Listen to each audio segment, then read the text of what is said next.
بسم الله الرحمن الرحيم. الحمد لله رب العالمين، والعاقبة للمتقين، ولا عدوان إلا على الظالمين. أشهد أن لا إله إلا الله وحده لا شريك له، وأشهد أن محمدا عبده ورسوله صلى الله عليه وعلى آله وأصحابه ومن تبعهم بإحسان إلى يوم الدين. وبعد، اللهم لك الحمد كما ينبغي لجلال وجهك وعظيم سلطانك. اللهم آت نفوسنا تقواها، زكها أنت خير من زكاها، أنت وليها ومولاها. تمتدز الله واستوى تمسى وسوء سنة من النبي صلى الله عليه وسلم يتمجد نور السلام صلى الله عليه وسلم Uislamu utufu musinka nenga tuli basilamu okunjukiza eri baganda baffe abatannakimanya nti twayingidde ennaku 10 eza Zulhijja. Ng'ennaku ezo Nabi sallallahu alaihi wasallam yatulaga nti omulimu gw'okoleddemu ga mutuufu ate nga mulungi, gwagalwa nnyo mu maaso ga Allah subhanahu wa ta'ala. Nabwe ekyo netugayala tubeere nga tutandikirawo kiryanga ne takbiratul mutlaq, takbira eziri mutlaq nazo tubeere nga tuzitandika biidhnillahi ta'ala. نعم. الأصل السابع الإيمان بالميزان. ekikolo ekyomusanvu okukkiririza mu kyebayita mizan. والإيمان بالميزان يوم القيامة. Imam Ahmad agamba ebimu ku bikolo bya ahli sunna wal jamaa al-imanu bil mizan yawm al-qiyamah. Tukkiriza nti waliyo mizan egenda okupima emirimu gyaffe yawm al-qiyamah kama ja, tugikkiriza nga obujulizi obwajja nga bujogerako. Yuzanu al-abdu yawm al-qiyamah, omuddu bagenda mupima ye nga ye yawm al-qiyamah. Fala yaznu janaha ba'uda, nga tazitowa wadde kiwawatiro kya nsiri. Watuzanu a'malu al-ibad, ate n'emirimu gye tukoze gigenda nagyo kupimibwa kama jaa fil athar, nga bwe kyajja mu bujulizi obw'enjawulo bwe tugenda okulaba. Wal imanu bihi wa tasdiq, tulina okukkiriza nti mizani gyeri n'okakasa nti ntuufu. Wal i'radu amma radda dhalika wa tarku mujadalati, n'okwesonyiwa abo bonna abawakana nti mizani teriyo wadde okubeera tudibetinga nabo. Bino ebigambo Sheikh byawandiisa wano bitegeeza ki?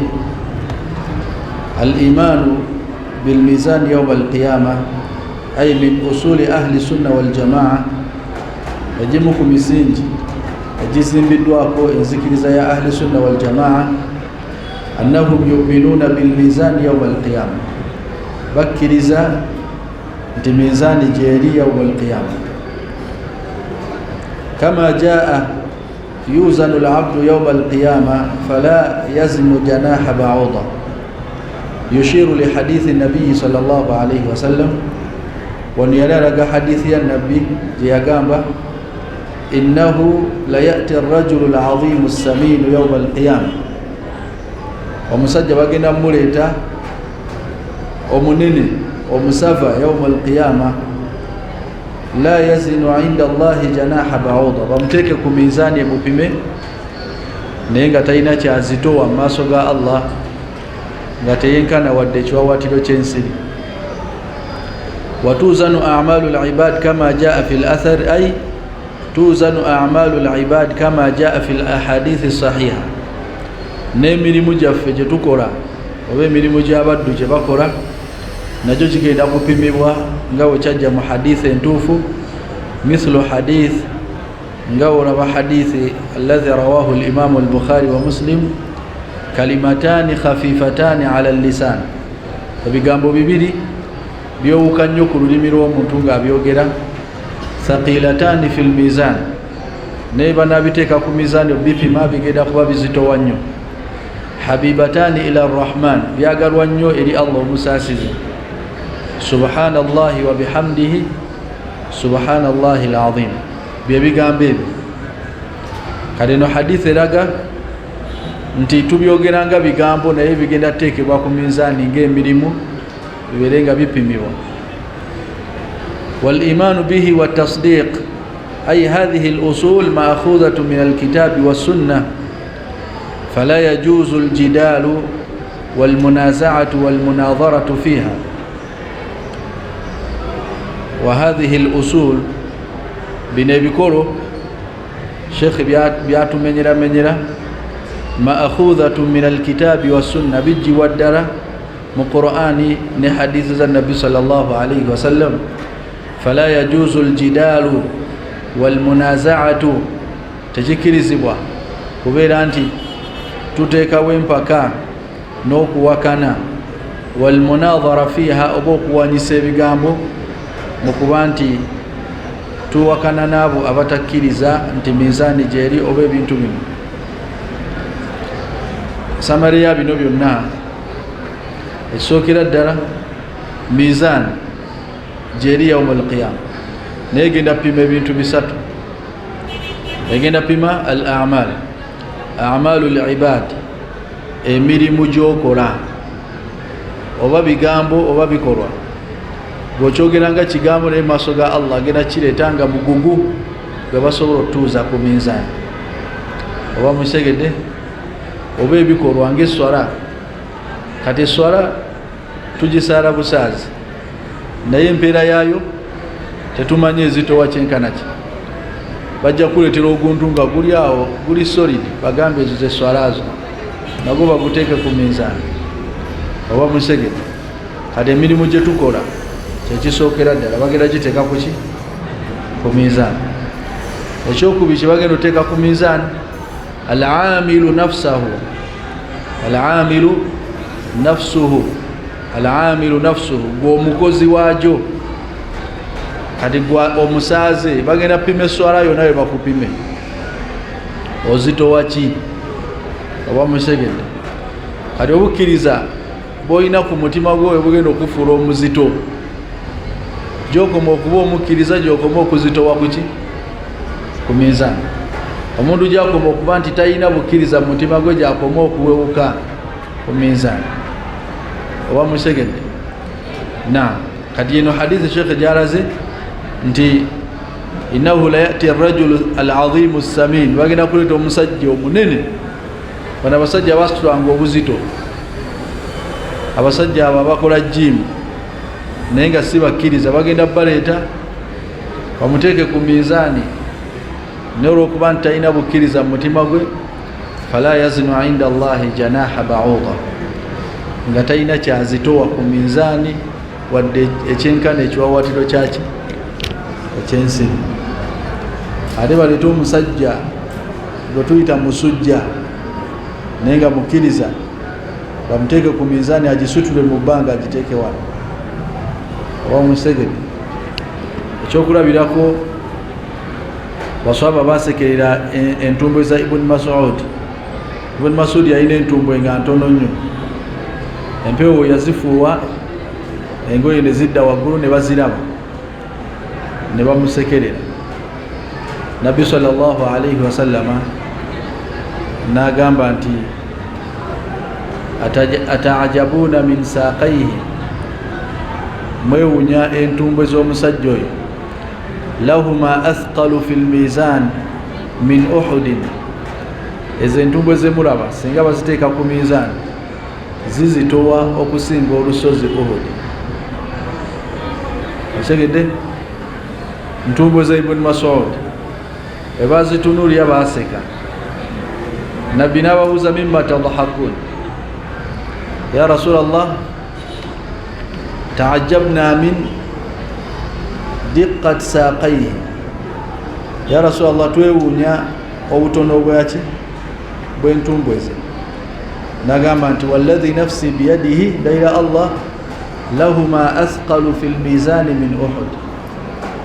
Ezo entumbwe ze musekerera singa baziteeka ku mizani, eno ne bateekayo entumbwe za Ibn Mas'ud, neno ne bateekayo olusozi lwa Uhud.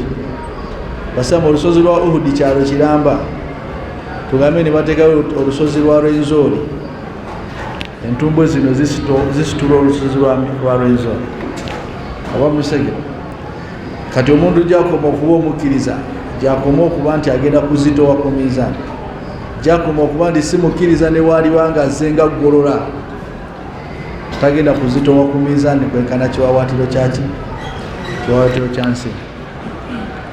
Wabanga Nabbi sallallahu alaihi wasallam yayimirira ku lusozi lwa Uhud ne Abu Bakar ne Umar, Uhud netandika okwenyeenya olw'obuzito bw'abasajja abagiyimiriddeko basatu.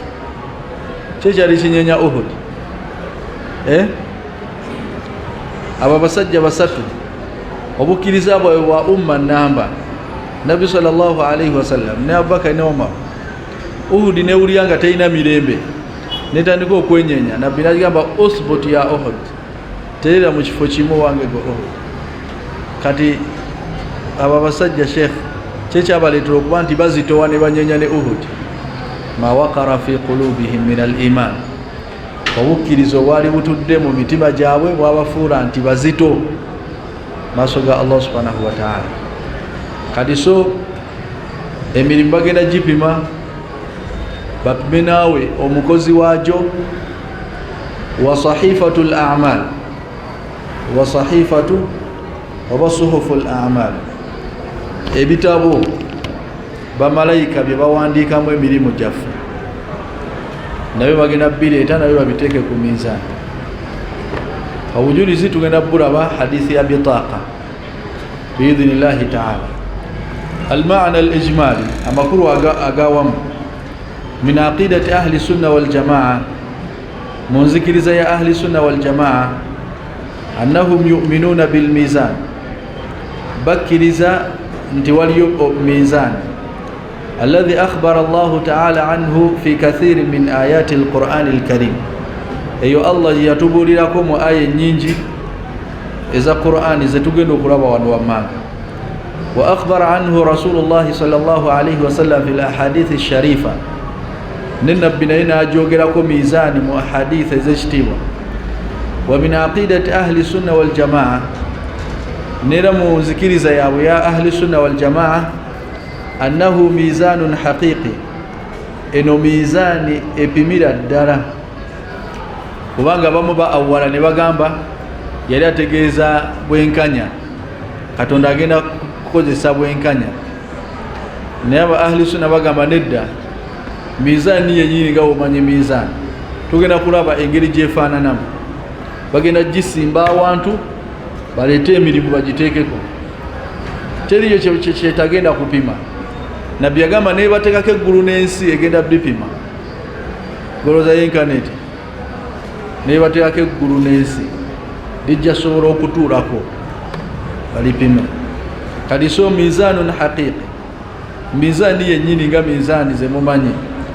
Lahu lisanun, eina kalimi, wa kifatani, eina n'ebibatu bimeka, bibiri. Kiregeeza eno waliyo ne wano, eina n'akalimi akatambula. Owa musegedde, tuzanu bihi a'malu al-ibad kama sanubayyin, bagenda gikozesa okupima emirimu gy'abantu nga bwe tugenda okinnyonnyola wano mu maaso. بعض الأدلة على هذا الأصل إثبات الميزان يوم القيامة، obumu ku bujulizi obulaga nti mizani weeri. الأدلة النقلية على إثبات الميزان، obumu ku bujulizi obwava ku nabbi ne Qur'an nga buyimirizawo mizan. Qawluhu ta'ala, aya esooka eri mu surati al-A'raf okuva ku aya y'omunaana paka ku aya y'omwenda. Qala Allahu ta'ala, Allah yagamba, walwaznu yawmaidhin alhaq, walwaznu yawmaidhin alhaq faman thaqulat mawazinuhu faulaika humul muflihun waman khaffat mawazinuhu faulaika alladhina khasiru anfusahum bima kanu biayatina yadhlimun. Naam, okupimibwa kunakoro kwa mazima yenena emirimu je kejirizitowa. Thaqulat mawazinuhu, emirimu je kejirizitowa, ay rajahat hasanatuhu ala sayiatihi, ebirungi bye nebizitowa okusinga ebibi bye. Faulaika humul muflihun, abantu abo bali babesimi. Faulaika humul muflihun. Wal falahu adh-dhafru bil matlub, omuntu okufuna ekigendererwa kye kyabadde alubirirwa kye bayita al-fawzu oba al-falahu, okwesima. Waman khaffat mawazinuhu, ate olisinga ebipimo byo birikendera. Ay rajahat sayiatuhu ala hasanati, ebibi ne bisinga ebiki ebirungi. Faulaika alladhina khasiru anfusahum, abo nno be bafaafaganiziddwa bima kanu biayatina yadhlimun, ekibaleetedde okufaafaagana olw'okuba nti baali azamanyanga amateeka ga Allah ne batakola byabagamba. Kati eno aya eri direct eraga nti omuntu bagenda mupima nera ng'embeera za mizaani we zibeera mubaamu ekizitowa n'ekikola n'ekiwewuka. Kati yenena Allah gwalisaasira ebirungi ne bizitowa okusinga ebibi ajja kuba yeesimba. Wa qala ta'ala, aya endala eri mu suratu al-Qari'a, aya y'omukaaga paka ey'omwenda. Fa amma man thaqulat mawazinuhu, yenena ebirungi bye kasabiririzitowa okusinga ebibi bye. Emirimu gye bapimye, mawazinuhu gye emirimu gye bataddeko ne bapima ebipimo bye kasabiririzitowa. Fahuwa fi 'ishati radiyah, agenda kubeera mu bulamu obw'okwesiima. Wa ma'nahu fahuwa fi hayatin yardaha sahibuha, agenda kubeera mu bulamu nga naye nyini abusiima obubeeramu. Mushegeko 'ishati radiyah ay hayatun yardaha sahibuha, si buli muntu ali mu bulamu obulungi nti asiima obubeeramu. Tubulanga abaana babagagga adduka mu kikomera n'atoloka, naye nga mu nnyumba mwali buli kimu mwekiri, naye nga ye tasiima, alaba alina okugendako mu ndongo n'abaana b'abaavu n'adduka. Kati ali mu bulamu ye nga tabwagala, naye nga ffe tulaba bulamu buki.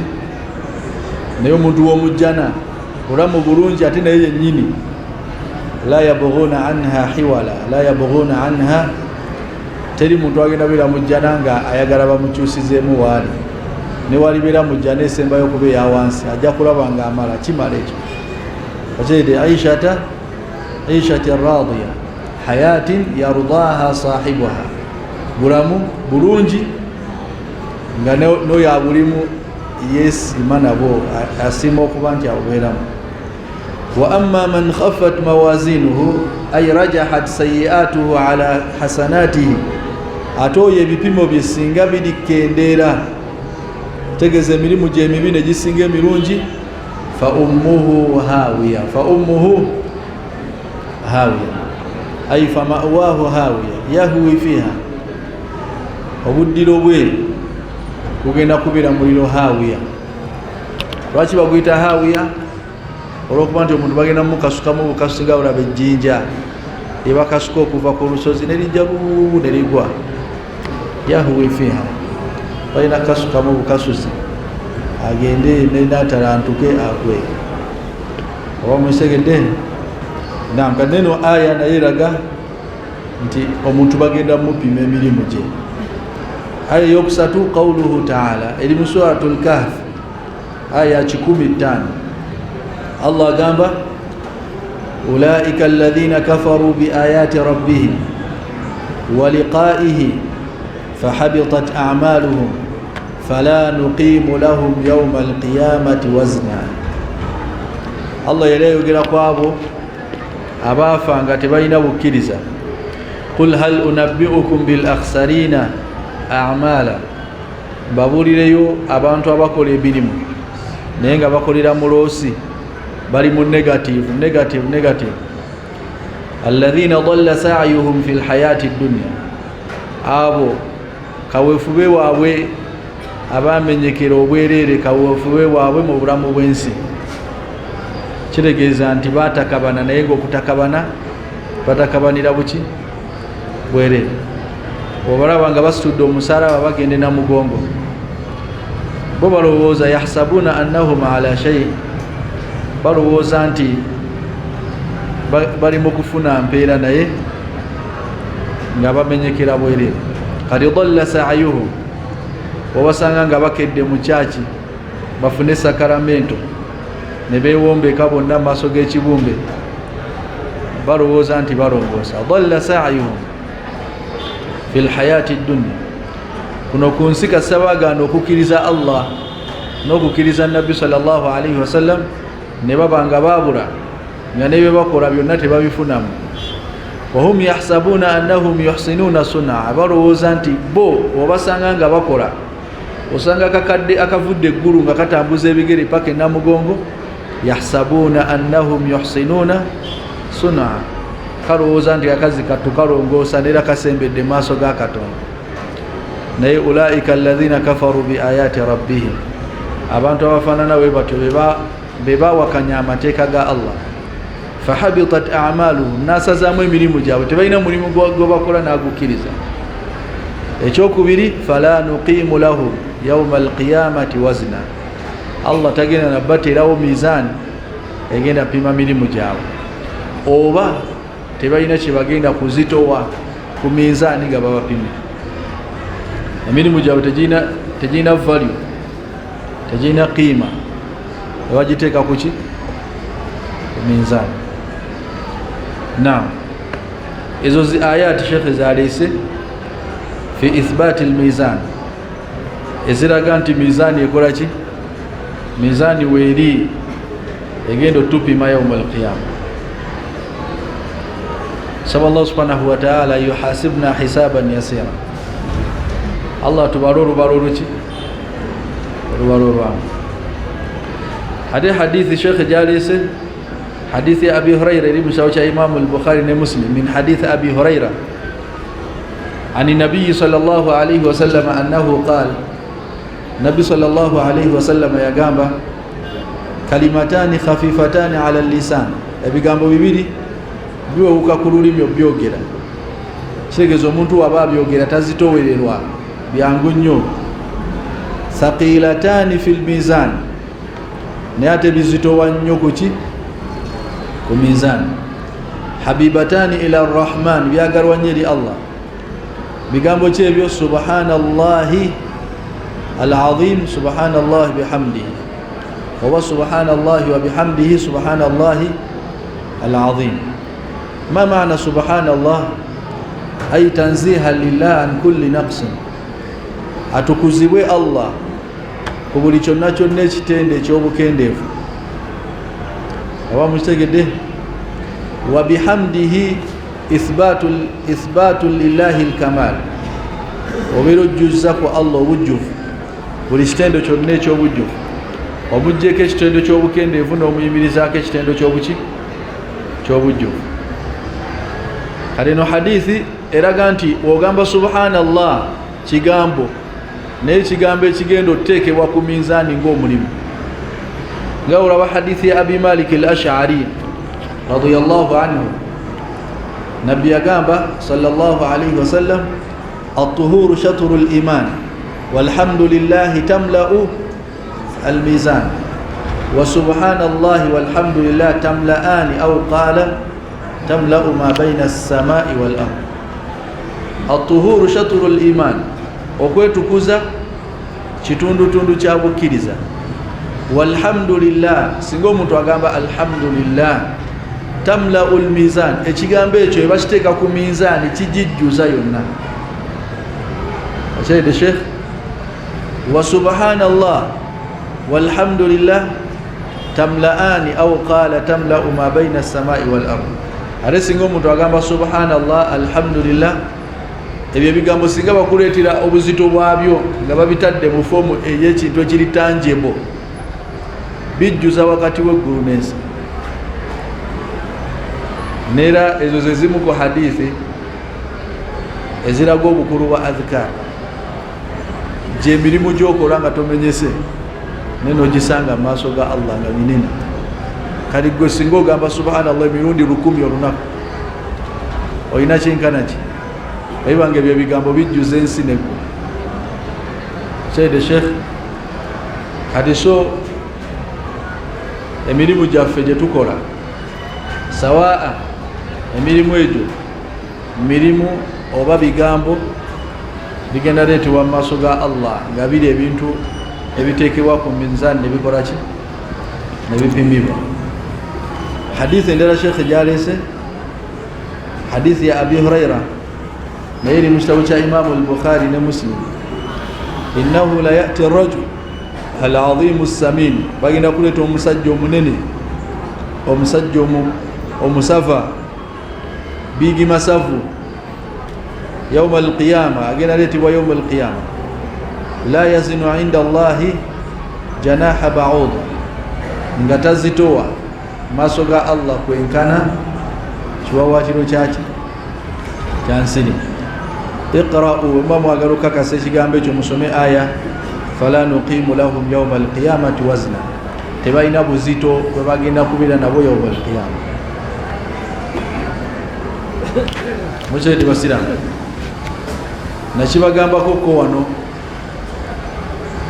nti emibiri gyaffe n'enfaanana yaffe tebiina kyebitusembeza mu maaso ga Allah. Sayyid Sheikh, inna Allaha la yanzuru ila ajsamikum wala ila suwarikum, Allah tatunulira bifaananyi byammwe, si kyekigendeerwa, walakin yanzuru ila qulubikum, Allah atunulira mitima gyammwe, kyekiri ku mutima. Hal tu'minu bihi, oli mukkiriza okkiriza Katonda, wa a'malikum, n'emirimu gye mukola. Hal tasjudu lillahi sajidatan, ovunnama ku lwa Katonda, ekyo kyekikufuula obwenjawulo mu maaso ga Allah. Naye newe weesiga makeup n'okira mu gym n'olya diet nga oli ebikoola olabike bulungi mu maaso ga Allah, tolina kyozitoa. Omusajja alabika obubi ennyo ku nsi kuno naye nga amanyi Allah subhanahu wa ta'ala akusinga. Rubba ash'atha aghbara madfu'un bil abwab law aqsama ala Allahi la abarra. Omuntu asobola okuba nga musenyufu, talina na sente zigula bizigo yeesiige mu feesi, nga talina na sabbuuni gw'anaabisa mu mutwe, naye nga waalayira mu maaso ga Allah ekintu kibeere. Kyo kimufudde okuba ow'amaanyi. Attaqwa, okutya Allah okwo kuli mu muki? Mu mutima gwe. Inna akramakum 'inda Allahi atqaakum, abasinga okuba ow'ekitiibwa mu maaso ga Allah y'abasinga okutyana. Kati omulembe gwaffe Allah atugezesezza abantu bafa nnyo ku ndabika zaabwe. Kyobalaba nga jimu zijjula, obasanga ku road waka kusanda adduka n'ekibwa kye, aji tayagala kaddiwa naye nga tasobola kusaala swalatu duha. Allah era annyonnyola bannanfuusi, yalaga emibiri gyabwe, yalaga nti bafa nnyo ku miki? Ku ndabika yaabwe. Allah agamba atya? tu'jibuka ajsamuhum, aya etandika etya?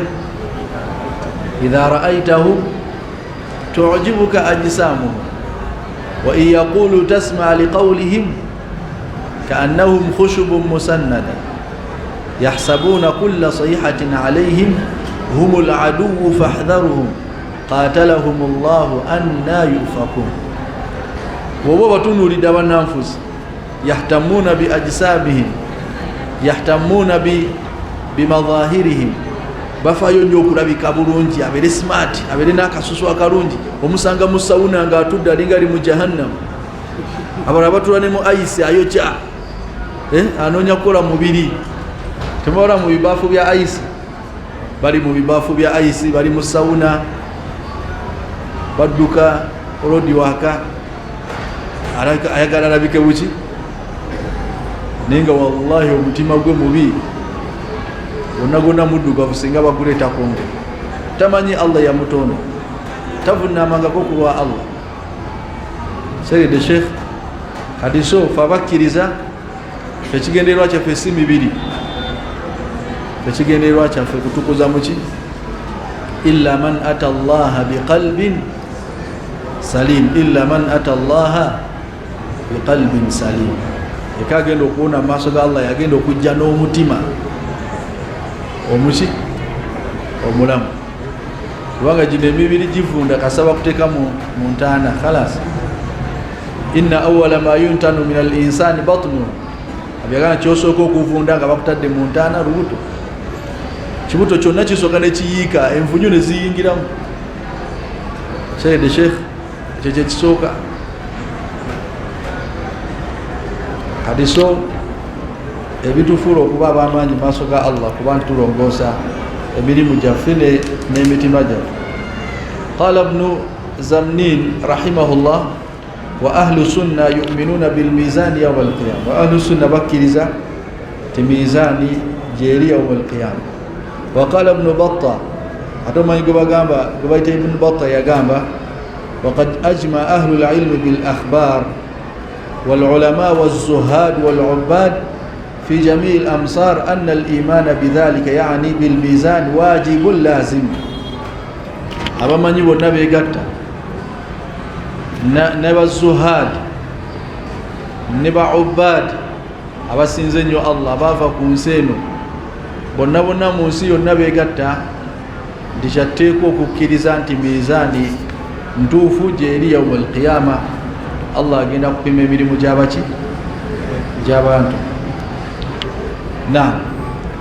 مسائل تتعلق بهذا الأصل إثبات الميزان يوم القيامة. المسألة الأولى ما هو تعريف الميزان؟ ميزان تشي بسلام.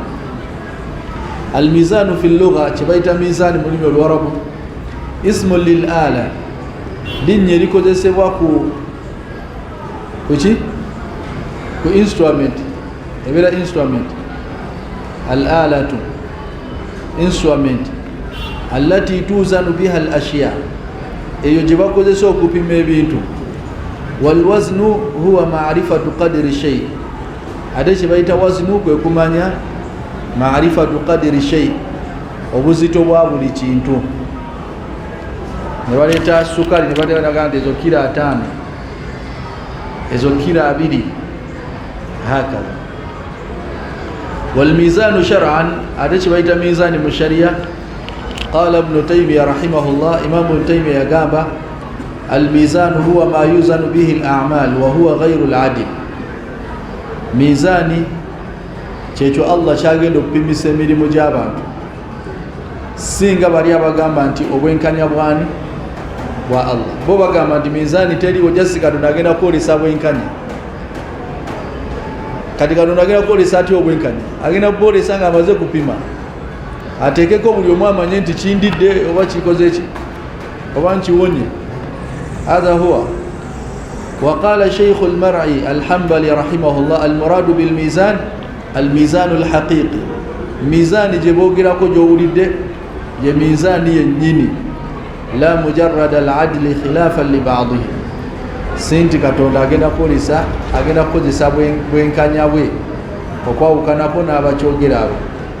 وقال السفاريني رحمه الله هو ميزان حقيقي له لسان. ye mizani yennyini nyini ngaina n'akalimi wa kifatani ngaina n'ebibatu bimeka bibiri. tuzanu bihi sayyi'at, egenda pima emirimu emibi, wal hasanat n'emirimu emiki n'emirimu emirungi. Kitegeeza mizani egenda kujja ngaina wane ejjinja, ina wane ekibatu, ne wane ekibatu ngaina n'akalimi, ng'akalimi ako katambula nga olaba obulimi bwa mizani obukola ki? Obutambula. hakali eno batekeye birungi eno batekeye bibi kalimi katambule bakuwe max basira mu bifo bisatu abantu bonna bagenda kubanga amagezi galinga gatabalini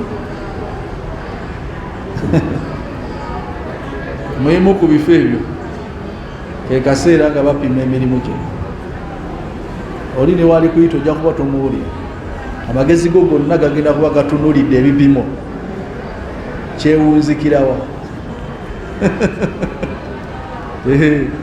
maaso ku lutimbe kyewunzikirawa ng'oli ne wakoonako nga totegeera boyagala kumanya mpona oba sikolaki oba siwa نسأل الله السلامة والعافية فهو الميزان الذي أخبر الله تعالى عنه في كثير من آيات القرآن الكريم يميزان الله يتبر لكم آية النينجن يوم القرآن وأخبر عنه رسول الله صلى الله عليه وسلم في الأحاديث الشريفة في أكثر من مناسبة نبينا جتبر لكم حديث إذن جولو مبفو إبسنغو أكبي بينجي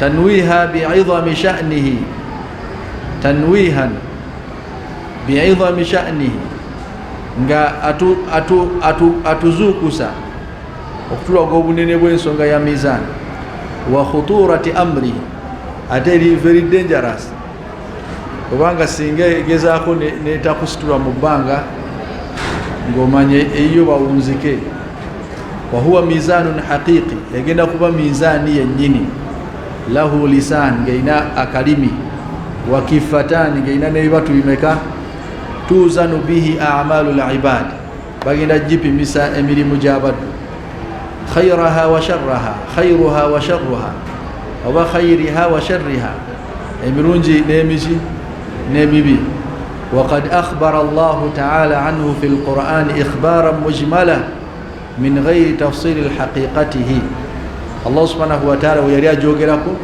yajogerako mu njogere yawamu natatunyonyola efaananete naye yalaga nti mizani ekola ki weri wajaati sunna nabawiyya fabayyanatuhu naye nabbi ne zijja ne zijinyonyola engeri gyegenda okufaananamu. Naam, almasalatu thaniya amasala gokubiri ma hiya sifatu hadha almizan ebitendo bya mizani ebyo biriwa عن ابن عباس رضي الله عنهما حديث ابن عباس أنه قال يا جنبه الميزان له لسان ميزان إنا كلمي وكفتان إنا نيبات بمكة ببيل وذكر الميزان عند الحسن البصري رحمه الله تعالى بايو جراكم ميزان إنك حسن البصري أبولي فقال له لسان إنا كلمي وكفتان نيبات بمكة ببيل وقال أبو الحسن رحمه الله مبين رأي أهل السنة في الميزان أبو الحسن ينيرا عندما يبقى أهل السنة في ميزان ينو فقال أهل الحق له لسان وكفتان abantu abali ku mazima bagamba nga banyoya mizani lahu lisan ina kalimi wa kifatani nebibatu bibiri tuzanu fi ihda kaffatayhi alhasanat kukibatu ekimu bagenda teekawo emirimu emirungi wa fil ukhra as-sayyi'at ate kukibatu ekyokubiri bateekewo emirimu emibi faman rajahat hasanatuhu dakhala aljanna yenna ebirungi bye kasabiririzitowa agenda kuyingira ejjana wa man rajahat sayyi'atuhu dakhala an-nar ate ebibi bye kasabirisinga agenda kuyingira omuki omuliro. Naye nga mbuuza ekibuuzo nga kye kikutuusa mu maaso ga Allah n'ebibi ebyo nga baabu tawba maftuha omulyango gw'okwenenyeza Allah muggule lwaki ogenda n'ebikoligo ebyo ebigenda okuleetera ebizibu? Musegedde ekibuuzo kyange, lwaki otuuka mu maaso ga Allah n'agamba zambi nga yateekawo omulyango gw'okwenenya obusamu ne buteekawo n'emirimu gy'osobola okukola ne babikusonyiwa? Lwaki otuuka mu maaso ga Allah nabi awa musegedde? hadiso tulazame tauba wal istighfar buli kaseera Allah nsonyiwa sijja kuddamu astaghfirullah wa atubu ilayhi oba musegete nga Allah abijjawo. Allah subhanahu wa ta'ala akola ki? Allah gamba innal hasanati yudhhibna sayiat, emirimu emirungi gijjawo emiki emibi. Bategeeza wa atbi'i sayiata alhasana tamhuha, ekibi goberezaako ekiki kiki bali bategeeza mu hadith eyo. Atbi'i tawba bisayi'a, okola ekibi goberezaako okwenenya, tamhuha, tawba eno egenda simulawo ekiki, tokkiriza kutuuka mu maaso ga Allah na mazambi ago. Ya ibna adam law ataitani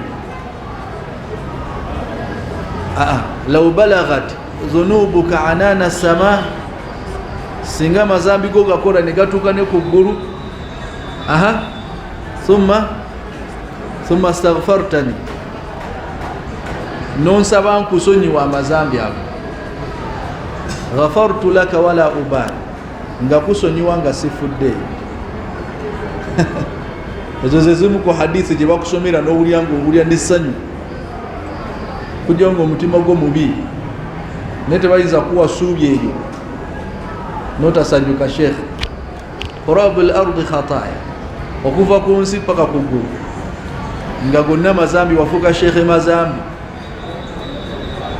Thumma astaghfartani, n'osaba Allah akusonyiwa, ghafartu lak, oba la ataituka biqurabiha maghfira, la ataituka biqurabiha maghfira, ngenda kujjira nekifaanana amazambi go nga nze gasiimulawo gakusonyiwa. Kati so totuuka mu maaso ga Allah ng'olina amazambi ago, kola tawuba nga bukola ki, nga bukyali. Ate egimu ku mirimu nga shuwaddiru jjo tegirekaawo, gikokota buki, bukokosi. Mulimu ki? Alhajj, eyo hijja kasita ogikola, alhajju almabrur, singa Allah agikkiriza bw'ati, rajaa min dhunubihi kayawma, oba kayawmi waladatuhu ummu, omuntu amazambi gamuvaako n'akomawo nga olunaku lwe yafuluma mu lubuto lwa maama we. Kali buli muntu yenna yenna nga w'okolera okuzimba kalina, wandikoleredde okugendako emaka nga sente ozisonda busonzi, ogendeko emaka okole hijja, kubanga eyo shuwa ddiinu singa Allah agikkiriza. Sheikh man hajja falam yarfuth walam yafsuq, singa omuntu akola hijja n'atajonoona agikoleramu mazambi, rajaa min dhunubihi kayawma waladatuhu ummu, akomawo nga talina zambi, alinga gwe bakazaala. Wamu akafaananyi omusajja omukadde ali myaka 9 n'akola hijja, Allah n'agikkiriza, n'afa mu wiiki nga yakatuuka Entebbe. Ki Allah kyaba amuwadde ekyo? Ki Allah kyaba amuwadde Sheikh? Wallahi Allah aba amwagaliza akalungi, kubanga abadde yakamusiimulako buli kimu, naaba nga talina zambi okuggyako amatono gakoze mu wiiki eyo, ate nga kyensuubira tegamuyingisa mulimu. Kati so eyo shuwaddi, saba Allah baganda baffe abagenze akkirize hijja zaabwe. Mulimu ki omulala abasiraamu okusiimuzaako amazambi? Gulwa wangi yogere bigabiwulikike Ibrahim, tewekakasa okwawula Allah okusiramuka. Singa omuntu asiramuka, al-islaamu yajubu ma kana qabla, obusiraamu bukusanguzaako buli kyonna kye wali okoze, oba kinene oba kitono. N'oba watta muntu n'otoola shahada bwoti khalas ebyo ebitala bikutadde. Tegende ama alimta, nabbi agamba Amr ibn al-As, ama alimta anna al-islaama yajubu ma kana qabla, watakimanyi nti omuntu wasiramuka Katonda amuggyako buli kyonna kye yali akoze ekibi. Wa anna al-hijra, okusenguka obusengusi singa kukyaliwo basaba kasaba sengukanga okugendewa nabbi Madina nakyo nga kibasonyiyisa amazambu wa anna alhijja nokola hijja tahdimu ma kana qabla katonda asimulawo byonna byewakola ebikyamu kale gyenzimu ku emirimu emirungi abantu gye bandibadde bettanira ne batatuuka mu maaso ga Allah namaki namazambu. Naam. ويدل على هذا حديث صاحب البطاقة وفيه ekimu kukiraga nti emirimu bagenda gipima hadithi yo gye bayita bitaqa sahibul bitaqa ye kadi egenda kujja nga bawandiiseko la ilaha illa Allah fatudau sijilatu fi kaffa bagenda kuddira empapula z'ebibi byo byonna babiteeke mu kibatu kya mizani wal bitaqatu fi kaffati ne bitaqa obaka kakadi ko bawandiiseko la ilaha illa Allah bakateeke ku kibatu fatashati sijilat bino byonna bifayiro byo bigenda kuwewuka wa thaqulatul bitaqa kakadi kazitowe fala yasqulu ma'a ismillahi shay teri kizitowa na linnya lyani lya Allah. Ino hadith tugenda giraba mu bugazi bwayo insha Allah maasa eno gyetandikira obeere ng'olaba gyeva ogitegeere bulungi. Wa huwa mizanun azim ميزان ينونني عن سلمان الفارسي رضي الله عنه عن النبي صلى الله عليه وسلم قال نبي أقام بقى جوغركو يوضع الميزان يوم القيامة بقى نقتك ميزان يبما يوم القيامة فلو وزن فيه السماوات والأرض لوسعت ngasinga bajipimako eggulu n'ensi kyenna bagambye mu kusooka singa baddira eggulu mu bunene bwalyo tetumanyi kye lyenkana osegede as-samawati ate siguru limu eggulu musanvu nga surface y'eggulu yokayoko gitambula otambula emyaka 5 ogimalako kale eggulu musanvu zonna ne bazituuzaako wal ardu n'ensi musanvu gye tutamanyi gyekoma byonna ne babiteeka ku minzaani eyo ebipime la wasaat esobola opima neraga bizitowa kyenkana ki kadi goyina mirimu kyejo Allah gyatasobola kupima nga neswala gyosala osala obanja wagana okunsasula mutwale ku polisi fataqulu almalaika wamalaika bagenda gamba ya rab liman yazinu hadha eno mizani gyolese egenda pimani nere egenda pima mirimu jani kubanga malaika zitulaba ebyo tukola sheikh ng'ekituufu tebandirese minzani bwaguge yenkana bwetu mirimu tulina mitono naye bandirese kaminzani kakenkana ensi kandibadde kamala. Ayi Allah eyo ogenda gipimisa ki? fayaqulu Allahu ta'ala Allah genda zigamba liman shi'tu min khalqi ngenda gipimisa benjagadde mu bitonde byange fataqulu almalaika wa malaika bagenda gamba subhanak wa yaukana Allah ma abadnaka haqqa ibadati tetukusinzangako bukakafu bwa kusinza okibanga gye ogenda opimisa eyo naffe tetulina singa ogamba tupima naffe tetulina kye twakoze Sayyid Sheikh naye kyewuunyisa ti minzaani bagiteekedde ffe naye wahum fi ghaflatin mu'ridun si bye tuliko nera boogera ku bakazi b'omujja naye mu abasinga okusanyuka mulabira akuli wano ku ddyo ne ku kkono wagiyingira dda ne basira ekituufu kyo omuntu yandisanyuse nga bamaze mupima omuntu yandisanyuse ng'ekigere kye ekyokubiri kimaze okuyingira ejjana naye wekitabeera ekyo kyobola nga abasalafu tebasekanga ng'abuuza kyesinsesa nga jahannam bali mu mukumamu ne malaika al-maut wendi mugongo nga simanyi oba ndi wa mujana oba ndi wa muliro kyekinsesa waliwo ekisesaawo bwekiri sheikh oyinza okusanyuka nga obuza ennaku 2 oyinza okulya KFC nekuwoomera agambye obuza yezi oyinza sanyuka sheikh kati so okunakuwala kwabwe okwo n'okulowooza ennyo ku lunaku luno kyabaleetera okukola ne batuuka mu maaso ga Allah nga abasiimye n'abawa essajja ery'olubeerera. Musegedde na almas'alatu athalitha oba ge tujja otandikirako inshaallah. Tujja kutandikira ku mas'ala gano ag'okusatu. Adadu lmawazinu yauma alqiyama, hal huwa mizanun wahid au adadu min almawazin.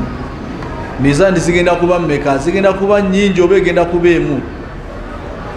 Ge mas'ala ge tugenda otandikirako.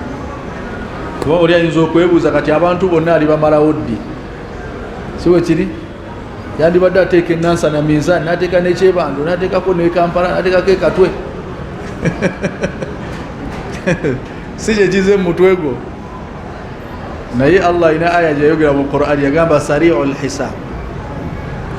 Wagamba kubala mwangu nnyo, ali speed, sari'ul hisab. Tolowooza nti kijja kwetaagisa buli district ateekemu minzaani. Nedda egenda kuba egi emu, ffenna nga batupimira okwo, naye agenda kukozesa obwangu obutagambika. Saba Allah subhanahu wa ta'ala tubale olubalo lwange. Nambazine eddakiika esigaddeyo tufuniremu ku bibuuzo abalina inshaallah.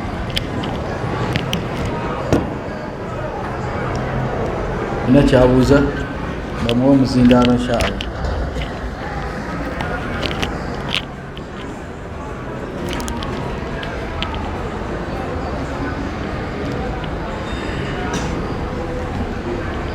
Naam, tafadhal ya Sheikh.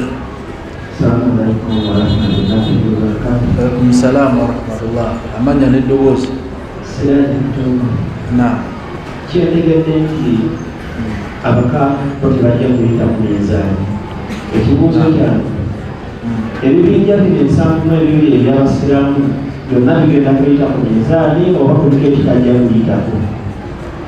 Naam, abakaafu bagenda bapima naye ng'emirimu gyabwe tekirina kyekigenda kubanga zizitowa. Buli muntu yenna bagenda mupima Sheikh, oba mukaafu oba musiraamu oba mushi'a, bagenda mupima. Naye mirimu bagenda okupima nga kulaga bulazi bwenkanya naye nga talina kyafunamu mu kumipima. Otegedde? Naam, ale emirimu gyabwe tegirina qiima. Wala nuqimu lahum yawma alqiyamati wazna. Kati tebalina, bagenda pima naye nga tegirina valu olw'okuba nti tebalina kukkiriza. Osegedde? Naam. Ebinja 73 kulluha fi nnar illa wahida, byonna bya muliro okujjako ekimu kyokka kyokka kyekyokuwona. Kitegeeza ne baliyo abapimye masiruhum nnar, bagenda kumaliriza muliro. Waliyadhu billah. Tubula nga tubakubiriza abantu basome manhaji entuufu. Manhaji nabbi gye yalaga beba bagenda okujja nga bali ku nkola nabbi gyaliko ne basahaba. Kati basahaba ne nabbi nkola ki gye baaliko? Yenkola y'obusiraamu obuyimirizibwawo ne Qur'ani ne Sunna. Allah agamba, omubaka agamba. Nera abantu abagezaako ekintu ekyo kiteeka mu nkola beba ahli sunna wal jamaa, beba ahli sunna wal jamaa. Kyova olaba beewala nnyo okuzuula mu ddiini, baagala bakole kyennyini nabbi kyeyakola kyeyakola, kubanga bakimanya we wali okuwona. Kyova olaba nga bagiyita firqatun najiya, gurupu egenda okuwona, yegenda okujja ng'eri ku ekyo nabbi kyeyaliko ne baani ne basahaba. Kati so weegenderezanga nnyo eddiini gy'osinzizaako Allah, by'otalinaako obujulizi byesonyiwe. Baseeka bye basomesa nti bifu bireke osobole okuwona, tolemerako, toba na mputtu. Oba okitegera ti Katonda wanaba wakutwokya lwakusoma Quran, soma Yasin, n'okuliisa abantu emmere, n'okusalira nabbi atwokye. oyinza okwogera ekigambo ekyo olowooza Allah okwokya akirinamu obuzibu? Allah yatugamba tugoberere omubaka, gukasita omwawukanako ajja kwokya. kale ebyo okwekangabiriza ebyo oyiseewo ekikyo kiba kiraga nti omuntu oyo tayagala mazima. Owamushege alhaqu ma qama alayhi dalil, amazima oba ekituufu kyekyo ekiriko obuki. kale obujulizi kasita bubula, n'oba osomye Qur'ani n'osalira n'omutume naye nga byokoze tebiriiko obujulizi, oba obujulizi busigala butuufu naye obukozeseza mu kifo ekiki ekikyamu. Mutegedde? Musaba Allah abeere nga atunywereza ku mazima ate agatulage. Sheikh, omuzinde oba bagukuwe guli saidi ze.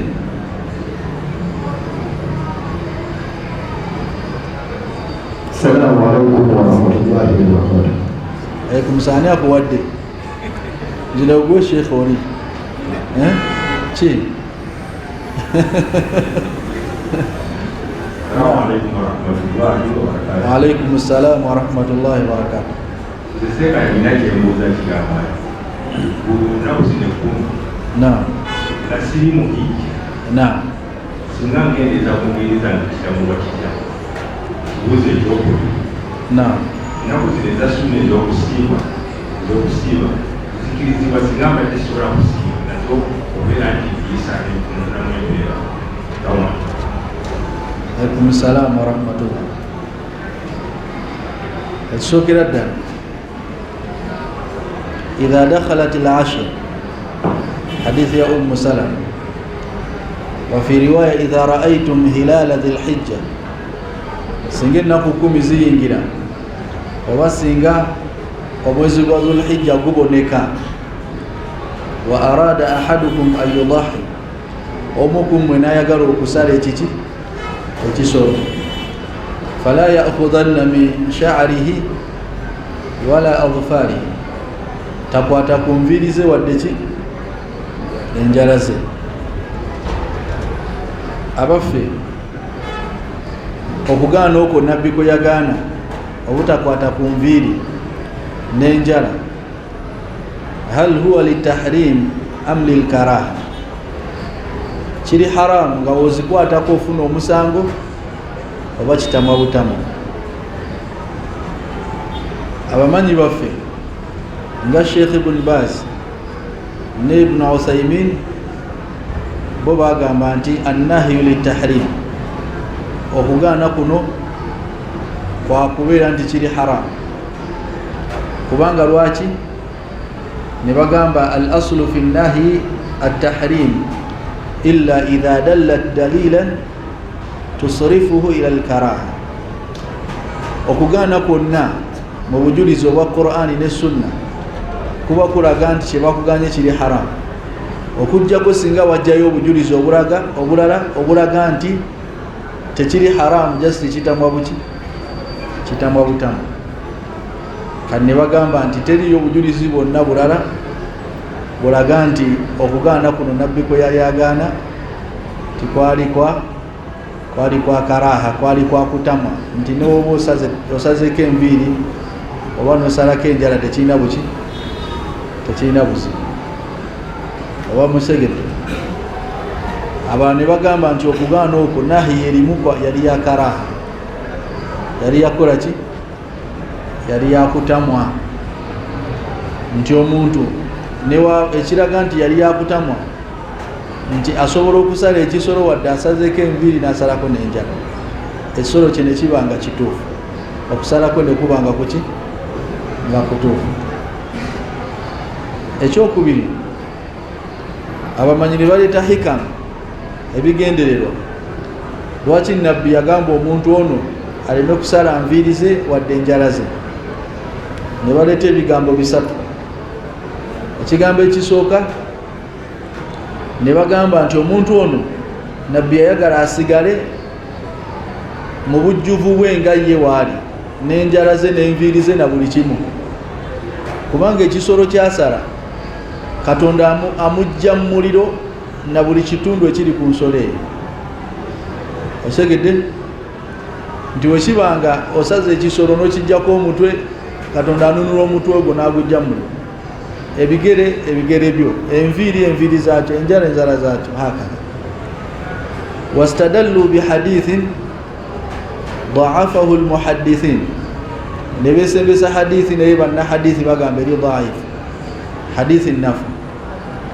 Ngomanyi gwe bayita Ibn Salah yagamba la naarifu lahu sanada, tetumanyi sanadi yayo. Hadithi egamba nti singa omuntu asala ekisolo gye mbasomedde, Allah subhanahu wa ta'ala anunula buli kitundu ku nsolo, ekitundu kye mu muliro. Naye hadithi eriki eri dhaif. Nekibanga eyo hikima tetusobola gitambulirako. Ne baleeta hikima ey'okubiri, lwaki nabbi yagamba omuntu asigaze enviiri ze oba enjala ze. Ne bagamba liyatashabbaha almuhrim, asobole okufaananako omuntu ali mu mikolo gyaki, mikolo gya hijja. Lakini alulama qaalu, abamanyi bagamba, baadu alulama abamu, hadha alqawlu marjuh, ekigambo ekyo kituufu naye waliwo ekisinga okubanga kyamaanyi. Lwaki kiri marjuh? Liannahu qiyaasu maa alfariq, kubanga bagerageranya ebintu ebitafaanagana. Nze ali e Uganda ne bangerageranya ali mu hijja. Otegedde, omuntu ali mu hijja kituufu tasalako njala ze wadde enviiri ze paka nga amaze emikolo ng'asaze ensolo. Nange ali ene Uganda nabbi aŋŋanya okusalako enviiri n'enjala zange, naye ate nze nzikirizibwa okwegatta ne mukyala wange, naye atali mu hijja takkirizibwa kwegatta naye. Tetufaanagana. Nekibanga eyo qiyaasi eri baatil, si ntuufu. Ekigambo ekyokusatu ne bagamba nabbi yagamba omuntu aleme salako nviiri ze n'enjala ze mu mbeera ya ubudiya, okulaga nti oli muddu wa Allah wakulagira owuliriza n'ogonda. Wahuwa ikhtiyaaru Sheikh Ibn al-Qayyim al-Jawzi. Ye Ibn al-Qayyim kyeyalondawo kyobutasala nviiri na njala tukikola ta'abbudan lillahi ta'ala li ikmali al-ubudiyya, tukikola okuba nti tusinza nakyo Katonda bwa yatugamba, ate ne kiraga nti tuli baddu be nti watugamba tuwulirize. Nebanga erabika ya hikima yesinga okubanga nga ntuufu. Tukikola lwa kusinza Katonda, nga bw'otaabuuze lwaki osala rakanya ku isha ng'okooye ate fajiri n'osala rakabbiri ng'wakazuukuka ng'olina amaanyi. Tukikola ta'abbuda lillahi ta'ala, bw'atyo bwe yatugamba tukole ki? Tusaale. Kati so zezo hikama, kati ebigambo byonna bye muwulira byetoolerawo ku bigambo by'abamanyi. Basegedde endaba zaabwe abaffe okugaana kuno kwatteekwa oba si kwatteekwa, kiri haramu emba njikoze nfuna omusango sigufuna. Basegedde na naye nga tekigaana muntu aba asazeeko nviiri oba njala kubeera nti afunye ensolo n'agikola ki? N'agisala. Wallahu ta'ala a'la wa a'lam. Na wako saidize eno kubanga abantu beeyo befuza omuzindaalo ng'ate si bokka be bazze mu kiraasi eno, naye ngenda funayo babiri tumalize darusu kubanga obudde buwedde. Naam Sheikh.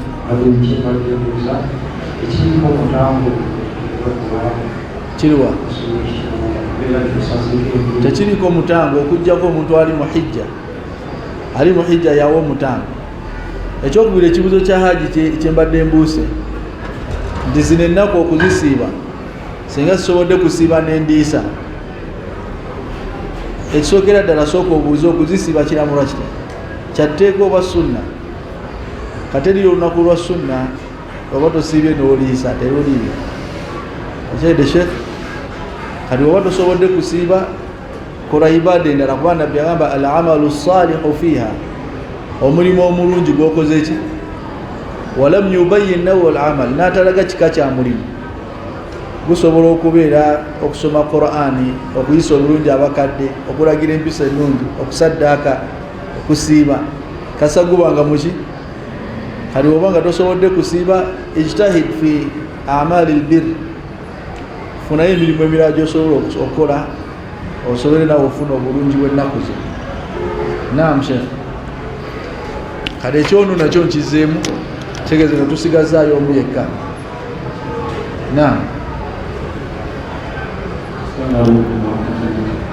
Alaikum salaam wa rahmatullah. Naam. Naam. Naam, okuliwa Ramadani mu zino ennaku ng'onoonya bulungi bwa nnaku ezo, si bwe kiri? Naam, abeera ate ebyo ekirungi. In fact agamasala bamanyi bagoogerako, amasala manyi bagoogerako. Singa omuntu agamba nze ennaku zange kanziyiire muno mu zino ennaku, nga agendereddemu kuteeba bulungi bwaki, abeera afune ekirungi kyekyo, kitegeeza afuna empeereziri zaidi ezeyongerako olw'obulungi bw'ennaku zino zetukola ki, zetulina. Na tukomaawo insha Allah, ebisigadde mujja bibuuza ku Lwokutaano, waliwo darusi ebibuuza, si bwe kiri Sheikh? Naam, subhanaka Allahumma wa bihamdik, ashhadu an la ilaha illa anta, astaghfiruka wa atubu ilayk, wa salaamu alaykum wa rahmatullahi wa barakatuh.